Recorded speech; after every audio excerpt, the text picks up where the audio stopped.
Bonsoir. Ce soir, nous allons parler des dotations aux provisions. Je fais un chapitre exprès dessus car il y a beaucoup de choses à dire et le statut que va avoir une provision ne va pas être le même, surtout au regard du fisc, selon l'objet de cette provision et selon si elle rentre ou pas dans le cadre de déductibilité imposée par le fisc. Quand fait-on une provision? On fait une provision quand il s'agit de respecter l'exhaustivité de l'exercice. Donc, je prends mon petit tableau blanc, je fais ma ligne de temps avec ici mon exercice.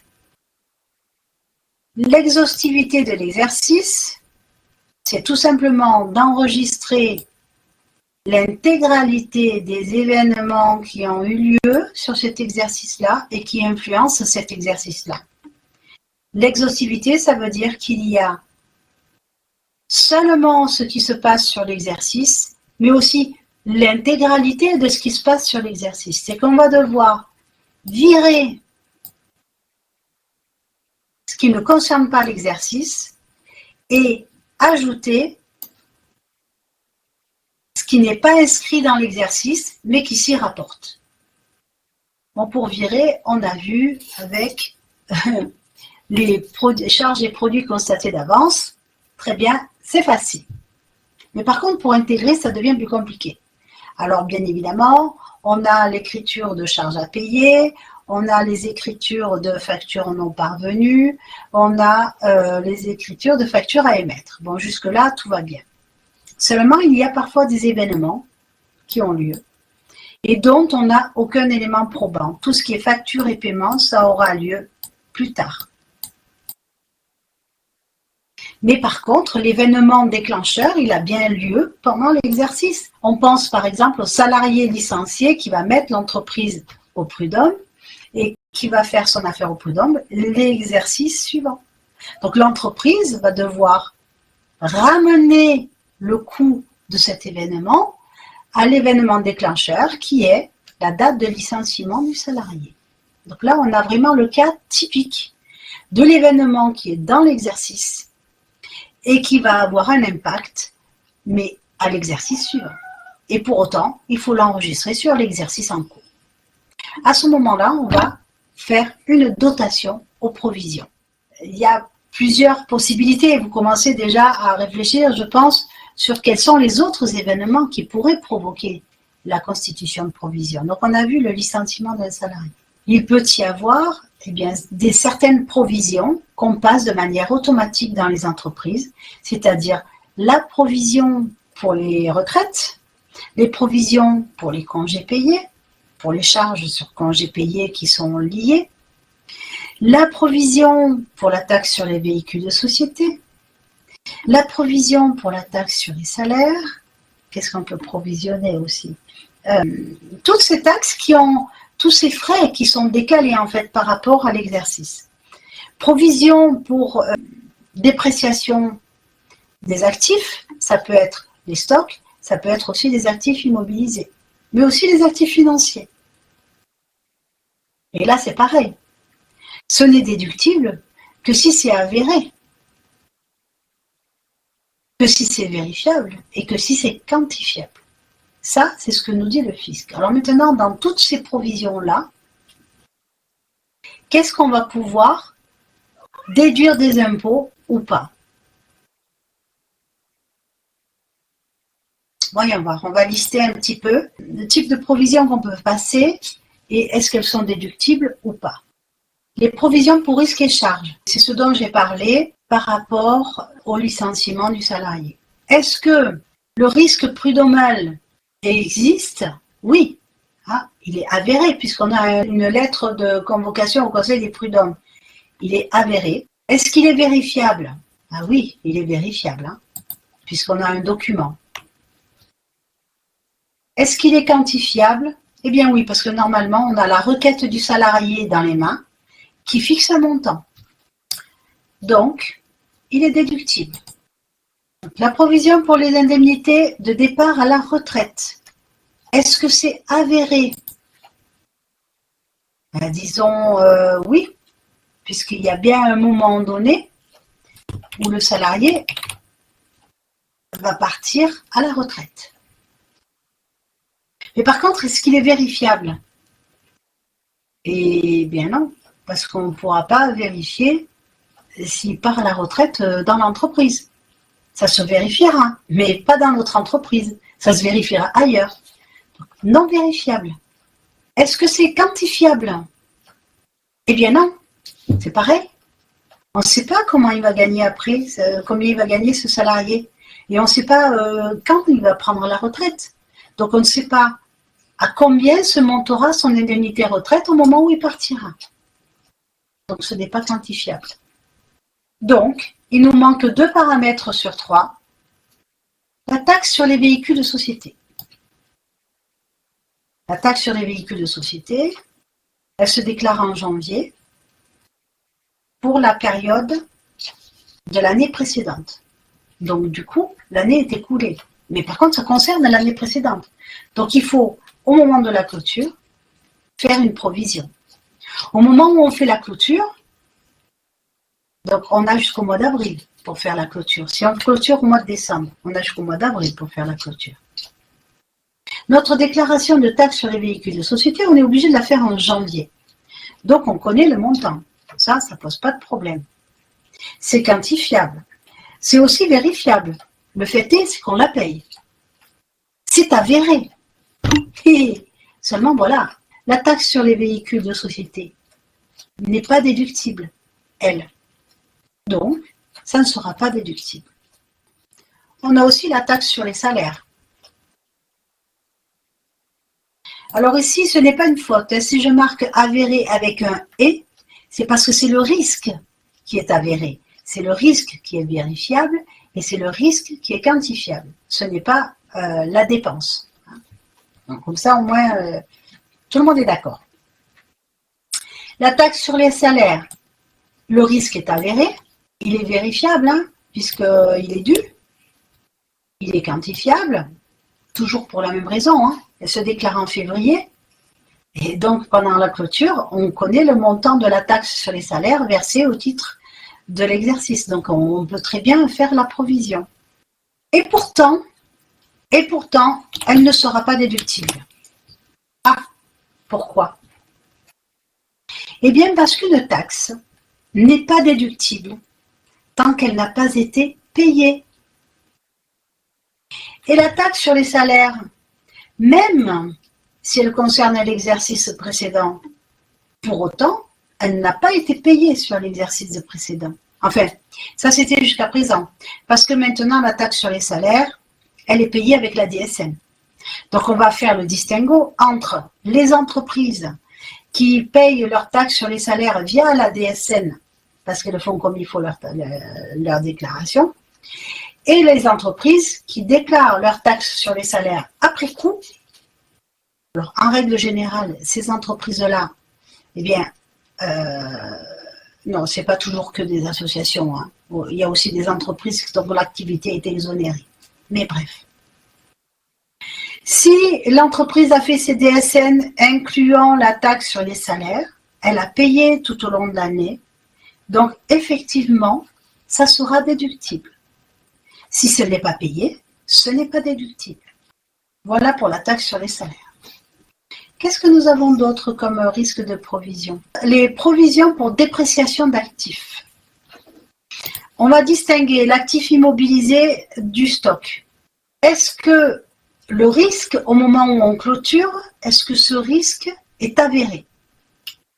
En règle générale, oui. On a un élément probant. Donc, bien évidemment, ça dépend de l'élément probant. Nous, on peut juger que c'est avéré, mais s'il y a un contrôle et que le contrôleur juge que le document n'est pas suffisamment probant et que ce n'est pas avéré, à ce moment-là, on peut avoir un redressement. Juste une promesse d'achat en sous-évaluant le bien ne suffit pas à servir d'élément probant. On n'est pas aux États-Unis, on n'est pas dans le système anglo-saxon où là, ça marche. Nous, ici, la promesse d'achat avec le prix à la baisse, le contrôleur, voilà. Par contre, effectivement, admettons, on a un bâtiment. Le bâtiment voisin qui est exactement le même, au même endroit, viennent d'être vendus à un tarif qui est moins important que celui qui est enregistré en comptabilité, effectivement, là, la provision pourra être déduite. Parce qu'il y a eu une cession qui a été faite, et là, c'est avéré, c'est vraiment avéré. Est-ce que c'est vérifiable? Il est vérifiable, toujours pareil, par l'élément probant. Et il est quantifiable par l'élément probant. C'est comme pour les autres risques, c'est le même élément probant qui va servir. Il va être déductible. Il va être déductible parce qu'au départ, l'immobilisation est déductible. Bien évidemment, si l'immobilisation, c'est un bâtiment commercial qui sert à produire, tout va bien, il sera déductible.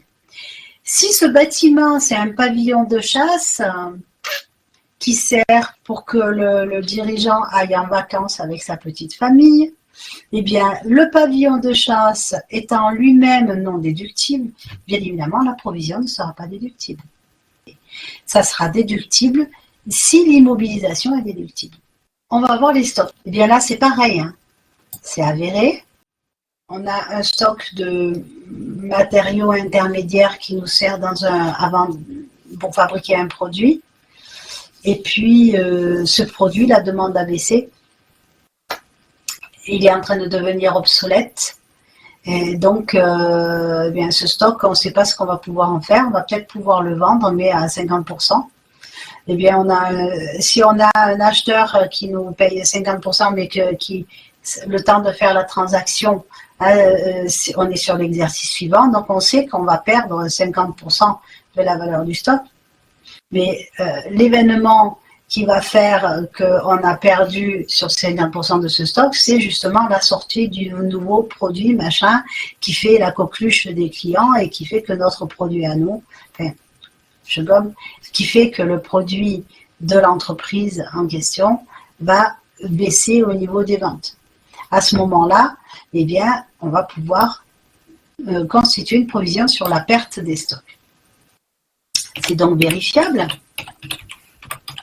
parce que ça se vérifie dans les mois qui suivent la clôture et c'est quantifiable pour les mêmes raisons. Donc, c'est déductible. La dépréciation des valeurs mobilières de placement. Qu'est-ce qui fait qu'on va constater la dépréciation des valeurs mobilières de placement? C'est le document que nous envoie la banque. Elle est obligée, à la clôture de l'exercice, de nous transmettre un document nous signalant la valeur des biens que nous avons chez eux. Donc, ils nous font la liste de nos valeurs mobilières et de nos différents titres, et avec la valeur en face. Alors, ce qui est bien, c'est qu'ils nous mettent la valeur d'acquisition et ensuite la valeur sur le marché. Et donc, ils nous marquent texto, ils nous marquent la perte. À ce moment-là, eh bien, on va pouvoir constituer une provision pour perte sur ces valeurs mobilières de placement parce que la banque nous a fourni l'élément probant. Et comme on a l'élément probant, c'est avéré, c'est vérifiable et c'est quantifiable. Donc, c'est déductible. Voilà, je pense que j'ai fait le tour des différentes provisions que nous pouvions constituer. Ah, je l'ai oublié cela. Ah ben oui, ah ben c'est sûr. Alors, la provision pour dépréciation de compte client, bien évidemment, elle part d'un élément probant, c'est-à-dire la facture qui n'est pas réglée. La facture qui n'est pas réglée. Donc, soit on a les relances, les multiples relances qui ont été envoyées au client qui n'a pas payé, où on va se dire, ah, là, on va le mettre en client douteux, on va constituer une provision parce que il risque de ne pas payer. On a entendu dire que, voilà.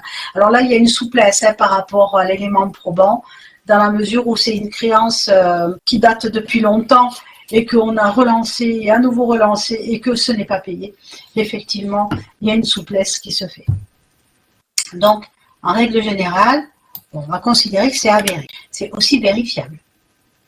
C'est sûr que quand on a un courrier de RJ nous indiquant que l'entreprise Intel est en redressement judiciaire et qu'il se pourrait qu'on ne récupère que 20% de la créance, donc là, bien évidemment, on a un élément probant pour passer notre écriture. On n'a pas besoin Il y a plusieurs moyens de le quantifier. On a le montant de la facture, on peut s'appuyer sur des statistiques, on peut s'appuyer sur ce qui est marqué sur le courrier de RJ, sur les on-dit, sur une promesse du chef d'entreprise. On peut s'appuyer sur plein de choses. Le chef d'entreprise de l'entreprise défaillante peut nous dire qu'il s'engage à payer au moins la moitié de la facture. Et au moins, on va pouvoir passer en provision la différence. Alors, il ne faut pas trop le faire souvent, surtout pas avec le même client, parce que sinon, ça pourrait s'apparenter à d'autres malversations. D'accord. Alors ici, du coup, dépréciation de compte client, elle est déductible. Comment on enregistre cette écriture? Alors, bien évidemment, il va y avoir une ventilation différente selon le type de provision qu'on va faire. Je vais faire celle pour risques et charges, je vais en faire qu'une. Si on est sur de l'exploitation, on va prendre le 681. Si on est sur du financier, on va prendre le 686. Dotation aux provisions pour risque. Disons que là, c'était par exemple le risque prud'homme. Et on va mettre notre montant là. La contrepartie, elle va aller dans un compte de capital, dans le 151. Il y a une ventilation qui existe sur le plan comptable. On a 151.1 pour provision pour les litiges, 151.2 provision pour garantie donnée au client, provision 151.3 provision pour perte sur marché à terme. 150, alors ça c'est pour perte sur marché à terme. Les marchés à terme, c'est les actions. Provision pour amende et pénalités. Alors attention, celle-ci, je ne l'ai pas mise dans la liste, mais bien évidemment, les amendes et les pénalités ne sont pas déductibles. Donc la provision pour amende et pénalités, même si on a l'élément probant, on a le redressement URSSAF qui est prononcé en février, on est en train de faire la clôture, on va faire la provision. Mais doublement, ça ne sera pas déductible parce que d'une part, on ne l'a pas payé et d'autre part, eh bien, la pénalité URSSAF n'est pas déductible. D'accord? Donc, voilà. Provision pour amende et pénalité, provision pour perte de change, provision pour perte sur contrat, autre provision pour risque. Donc, voilà, il y a une ventilation. Mais après, vous pouvez vous rajouter, vous, une autre ventilation si vous voulez. Il y a encore de la place, il y a encore du chiffre disponible. Et on va mettre ici notre provision. Ça, c'est lorsqu'on dote la provision. Une fois que le risque arrive, eh bien, on va pouvoir enregistrer la charge au moment où ça se valide. Le Conseil des prud'hommes a rendu son verdict. L'entreprise doit payer tant. Donc, on a le document, la minute du tribunal. On va enregistrer la minute du tribunal l'année où on a le résultat du Conseil des prud'hommes. Et de notre côté, eh bien, on va faire une reprise sur la provision. Parce que si on ne fait pas cette reprise sur la provision, pour neutraliser cette réserve qu'on a mis de côté, on fait double emploi. On a enregistré la charge au moment où ça a eu lieu lors de l'exercice et la charge maintenant. On ne peut pas. Donc, maintenant, on va faire une reprise sur la provision pour annuler cette petite réserve qu'on avait constituée. Je garde le même exemple. On va venir solder notre 151, voilà, reprise sur provision. On n'a aucune raison de garder cette provision dans la mesure où le Conseil des prud'hommes a rendu son verdict, le risque a disparu. Plus de risque, plus de provision. Plus de provision, toc, on fait la reprise. Donc là, je mets mes petits euros. Quel que soit le montant du verdict, même si le verdict est à la moitié de ce qu'on avait prévu, tant pis. Ça va nous augmenter le résultat, tant pis. On a mal estimé le montant. Mais on ne fait pas la reprise que juste du montant qui est ordonné par le tribunal. On fait la totalité de la provision qui a été constituée pour l'événement. Et donc, on va faire 781. On avait 681 au départ. Et donc, on va neutraliser avec l'équivalent 781. 6 charges, 7 produits. Enfin bon, au niveau où nous sommes là, j'ai plus besoin de vous expliquer la différence entre les charges et les produits. Le risque disparaît, on paye la facture et on fait la reprise. Si on a bien estimé, notre reprise va neutraliser la facture et donc la charge sera bien enregistrée au moment où on a constitué la provision. Voilà. Je pense que ça a été clair. N'hésitez pas à me poser des questions, je vous répondrai. Je vous souhaite une excellente fin de soirée et je vous dis à très bientôt. Au revoir.